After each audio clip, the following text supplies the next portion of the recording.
ওটা কোনো কথা উঠবে না।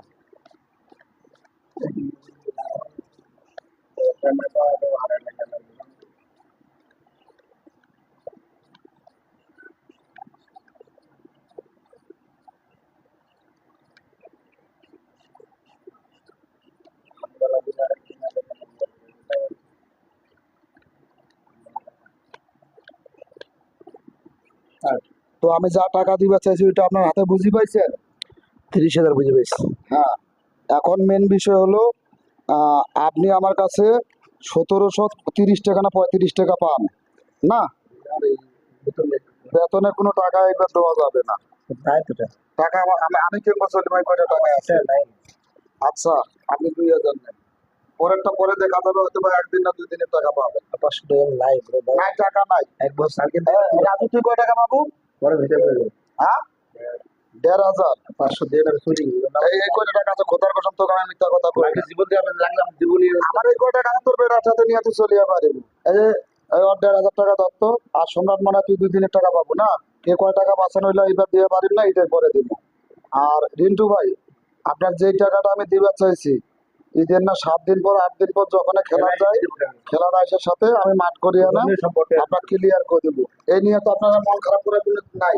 না না আমি যা দেবো তা তো পাইছেন। হ্যাঁ ভাই সম্রাট দেন আমি কিছু কথা ছিল না ওই লোকটা হাসিবে কেন করি ভাই যা হয়েছে সবাই জানছি।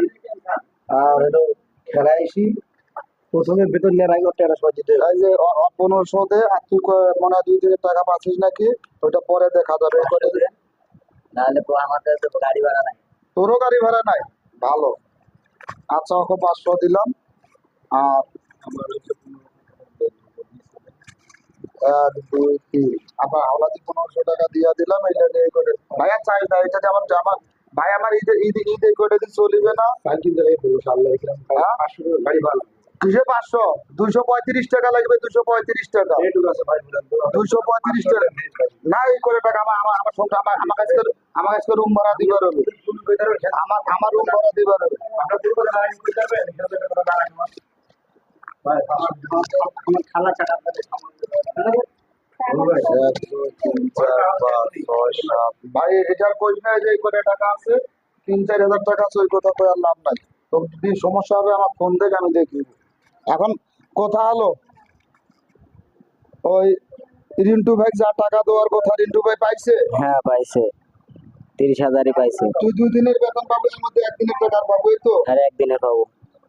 আর আপনার এটা 1700 দিলে মনে হয় 1700 আপনার যেটা সমস্যা, আপনার যদি ওদিকে কোনো সমস্যা হয়, মনে করেন গাড়ি কিনে আসার পরে আপনি একটা ব্যাটারি খারাপ দেখে গাড়ি কিনবেন, নিয়ে আমরা গাড়ি নিয়ে আপনি একটা নতুন নতুন ব্যাটারি ছেড়ে উঠে নেবেন, ওই রিমোট ঢুকিয়ে নেবে। এত ঢুকিয়ে আমি করলাম না, কিন্তু ভবিষ্যতে আপনার ফ্যামিলি নিয়ে চলার সমস্যা আছে। ভাবি আমার সবকিছু কইছে।